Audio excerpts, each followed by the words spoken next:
hold up. It's that boy G-Planz. Don't give a damn. He cooler than a fan. Walking real tall, some say he's a man. Man, what's going on, man? We out here. We rolling. Oh, yeah, we on? Yes, we rolling, man. What's going on? Mario Fox. You know, man, I appreciate you coming. No, I appreciate you inviting me, doing business with me, you know, to share your story. Thank you. You know what I'm saying? A lot has happened since high school. Since I know, you know what I'm saying? A lot has happened, but it's all good. We here. You know, successful black man. Thank you. You know, it's good to see that. We don't really see too much of that young, successful black man, hard working and legit. Thank you. You know what I'm saying? It's a pleasure to see. But how you doing today?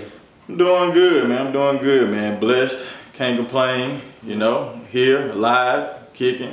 Family good, kids good, wife good, life good. Yeah. You know, can't complain. Yeah. I want to ask you this, man. Like, you're back in the city. Yeah. I mean, out of all places in the U.S., like why? What made you come back home? Like, man, I left when I was 19. Went into the military. Went into the Army, more specifically. The Army? Army. You know, I went to school after graduating from Natchitoches Central. I went to NSU for about a year. Tried that out, man. It's just college ain't for everybody. School ain't for everybody, you know. Yeah. So sitting in the classroom for me was just my attention span, you know, with class and teachers, it just wasn't there. Me sitting in the classroom, I've always be looking out the window, man, and just imagining what else I could be doing, what else I could be learning, that I know that I would really use in this world. So I left school, 19, went into the military. What made you decide to go into the military? You know? It was something that I kind of always wanted to do as a kid. I never knew my father until recently, actually. So I never knew my father. My grandmother raised me from birth. So it was a lot of things that a single woman just couldn't teach a man. Yeah. So I just felt like it was that time for me to branch out, find myself, find out what I really wanted to do in life. And I feel like the military would be a great stepping stone for me to get to where I wanted to be in life. So I literally just left, man. I just went, talked to a recruiter right here in Natchitoches, talked to the recruiter. And at that time, man, they was needing soldiers bad. So you was shipping out in about a week. You was gone. So I was gone, man, in about a week, and my grandmother didn't know, my family didn't know, nobody knew, man. My grandmother's one of those, she's all she wanted me to do was go to college, get an education. That's all she really wanted. Don't worry about a job, don't worry about paying for nothing, just go to college, get a degree, and everything will be good. That's just not the path that I wanted to go, so I didn't want to tell her that I was leaving because I know she's going to talk me out of it, so I just left, man. And it worked out for me. I did the military for 5 years.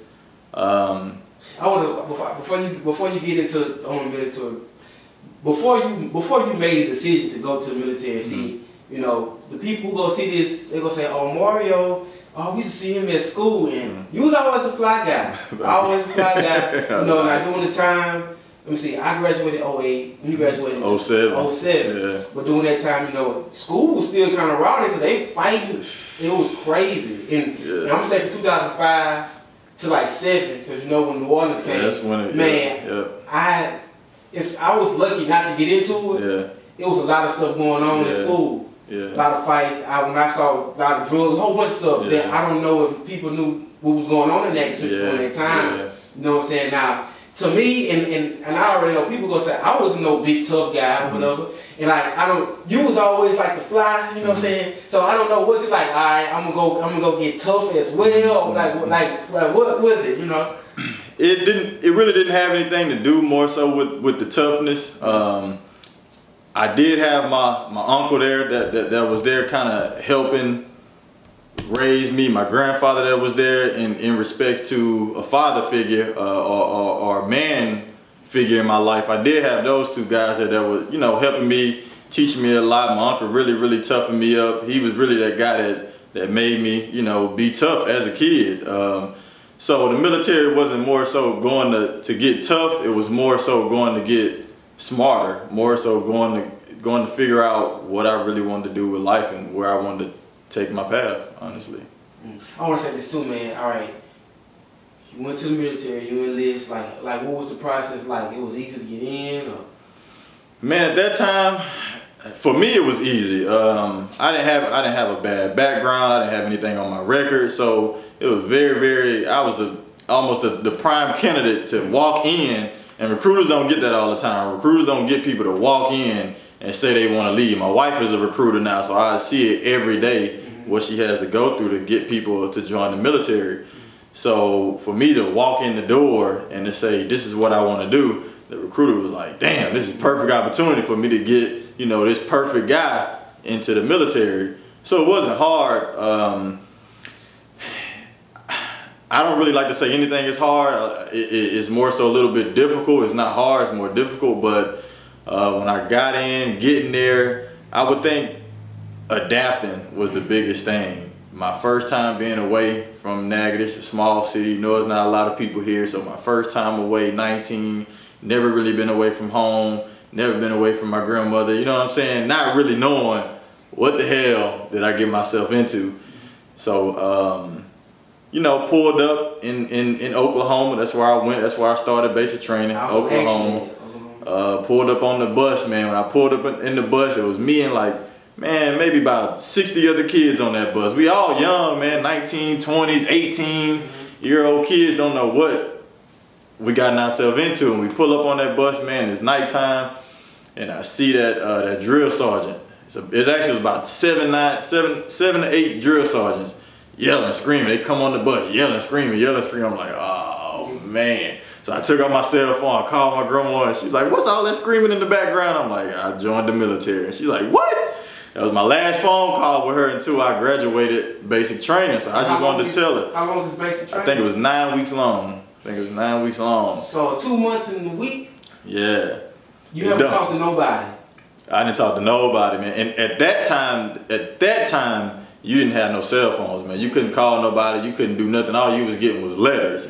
So the only person that was writing me letters was this little girl. You know, this little girl I had. Yeah. She was writing me letters, man. This girl I had here in college, she was writing me letters, man. And that was kind of, you know, keeping me going. And then again, I was motivated to do it anyway, so there was no quitting it in me. I had to do it. I wasn't going to come back home without being able to do that. So what was that whole experience like? Like going through basic training and then being active? Like, man, it's a crazy... Honestly, man, it's really... The military is a 9-to-5 job, basically, man, depending on what job you pick. The military has hundreds, thousands of jobs that you can choose from, and you just choose a job that you feel like is in your what's the word I want to use? Kind of in your spectrum, whatever you kind of want to, whatever field you want to learn, whatever field you want to do, you can almost pick that in the military, man. Engineering, cooks, whatever you can think of, mechanics, they got it in the military.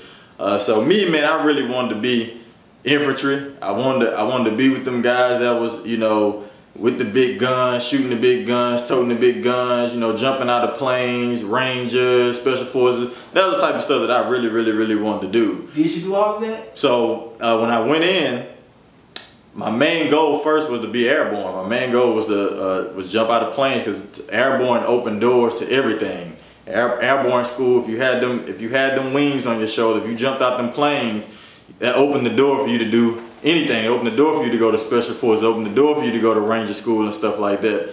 And people just respected you more when you walked around with that red beret on, but then the wings on your chest, and people know you jumping out of planes. So yeah, I did that. I shot the big guns. I ran around with the guys that was, you know, sleeping in the field for 30 days, dirty. I'm talking about dirty, bro. So right now, you know, people see you in these tailor-made suits, you doing your thing, but they don't know you can really get down. I don't think nobody saw me dirty, you know, like dirty.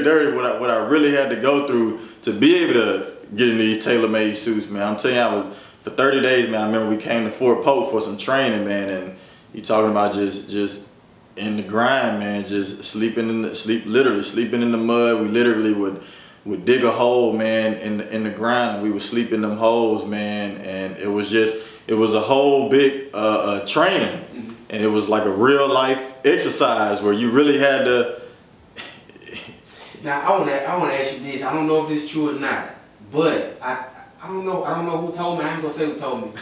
Have you ever, while you was in service, have you ever witnessed any death? Anybody that was close to you, you active, somebody got shot on? No. I was just asking because I heard it. I don't know if it was true.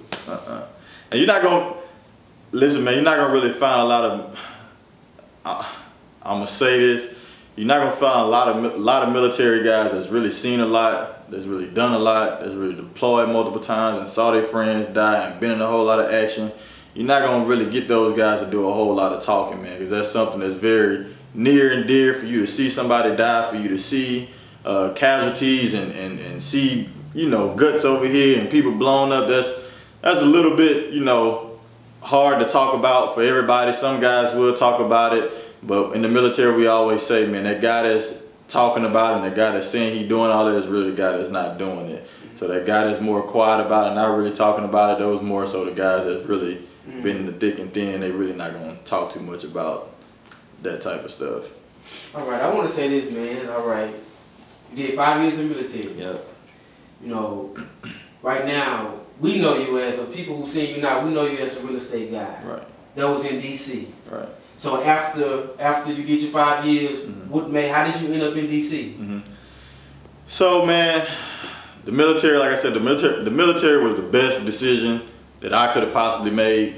The military got me away from here. It got me to the city. It got me to see different things, have a different outlook on life. Like I said, I was still young, man. I was 19, 20 years old, man. I believe I was, man, I'm horrible with dates, man. So I think I want to say I was about 20 years old when I first got married my first wife, and we had a child together. So like I said, I was young, not even 21 yet, can't even really go to the bar and turn up and drink and all that. So when I was able to do that, I was turning up, man. I was in the streets a lot. I wasn't really doing what I was really supposed to be doing, you know what I'm saying, as a man, as a father, as a husband. And I was just with the wrong crowd, with the wrong people, doing the wrong thing.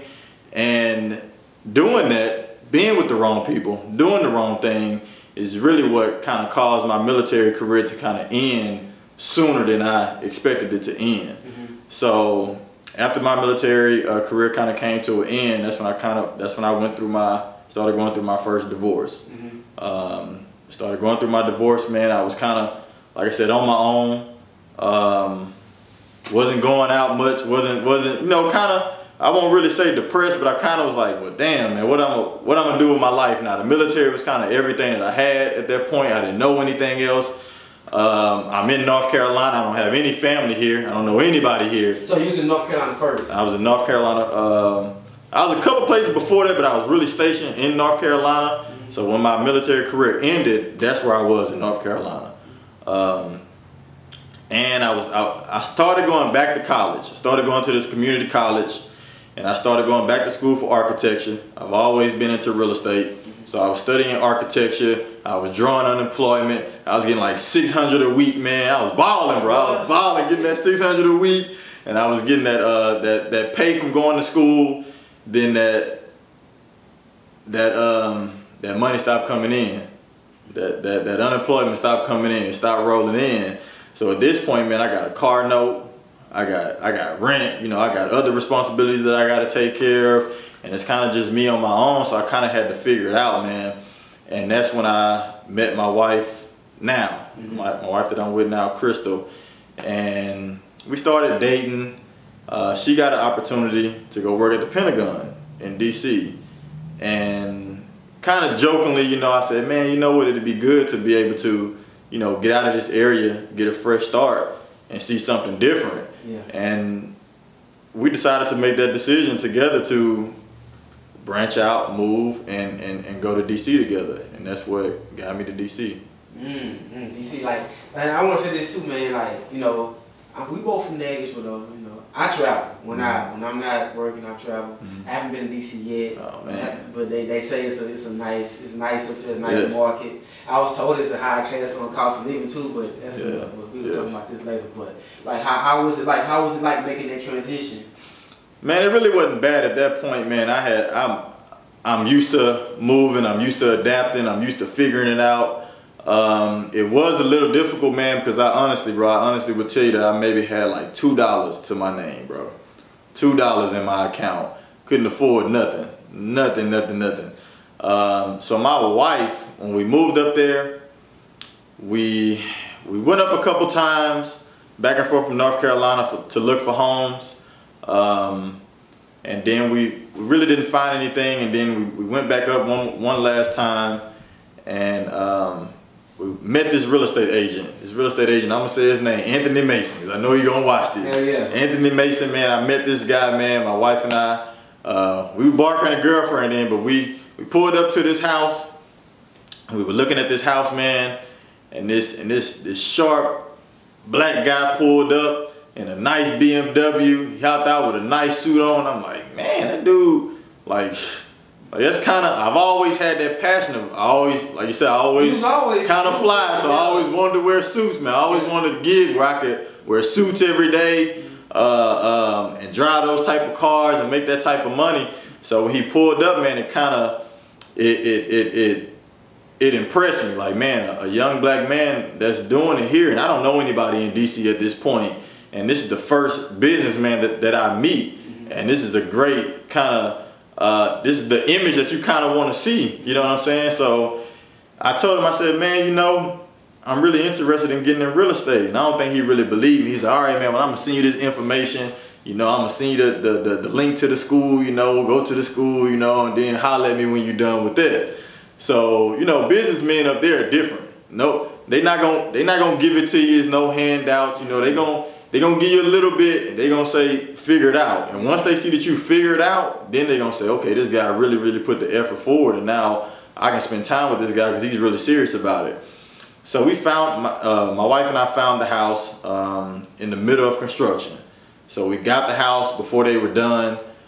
So in the meantime, it took 30 days to close on the house, and my wife and I and the kids were staying in the hotel for 30 days, man. And I want to say this too, like, it's a process different from, like, depending on which state you are in, if you want to close on the house? It is a little different in each state, but the normal is about 30 days, honestly, 30 to 45 days, honestly, but depending on, like you said, depending on the state, the laws are different. So some states it will take a little longer for you to close, but like you said, it's just kind of based on state by state. Yeah, I want to say this too, man, for the people who don't know, and they first time home buyers, they might want to know a process. What's like, what can you give them a little insight of the process of closing on the house? So the process, you know, honestly, let's say you're looking for a house. The first thing that you honestly want to do is go get pre-approved. You really want to sit down and talk to a lender. You want to talk to that bank and make sure that you are financially stable to purchase a house. You don't want to go out and be looking at a $300,000 house, $400,000 house, $100,000 house, anything, and you don't even know if you really can afford it. So your first thing you want to do, you want to sit down with that lender. You want to make sure your credit is right. You want to make sure your income is right. You know, it's nothing on your credit, and get pre-approved. And once that lender can get you pre-approved, they're going to print you out a pre-approval letter, and you can take that letter. On that letter, it's going to tell you, I'm approved for $150,000. Now we can go out shopping. We can go shopping for a $150,000 house if you want to. We can go a little bit lower than that if you want to as well, but no higher than that, whatever that pre-approval letter says. And we go out and we go shopping, and we find that house. I negotiate you a good deal. I get you closing costs. I get you, you know, as much as we possibly can out of that deal, and we get it under contract. Once we get it under contract, we got 30 to 45 days to do what we call our due diligence. We got 30 to 45 days to get a home inspection done, make sure nothing is majorly wrong with the house. If something is wrong with the house, we can get the seller to fix those things before we close on the house. After the inspection is done, you gotta get an appraisal. I know you know about know about them appraisals. The house got to appraise first of all. The bank is not gonna give you $150,000 if the house is only worth $120,000. They're not gonna do it. So you gotta get the house appraised. If the appraisal value comes back good at 150 or whatever we write the contract for, then we're a little bit closer to closing. The title company is gonna, I know a lot of this stuff sounds foreign to people, but the title company is gonna, you know, do an abstract, and they're gonna make sure that the person that's selling the house actually owns the house before they can sell it to you. Run the title. Run the title. They clear the title. once the title is clear, man, we after that's really all it takes about 30 days, and we go to the closing table and you sign the paperwork and you move in your house.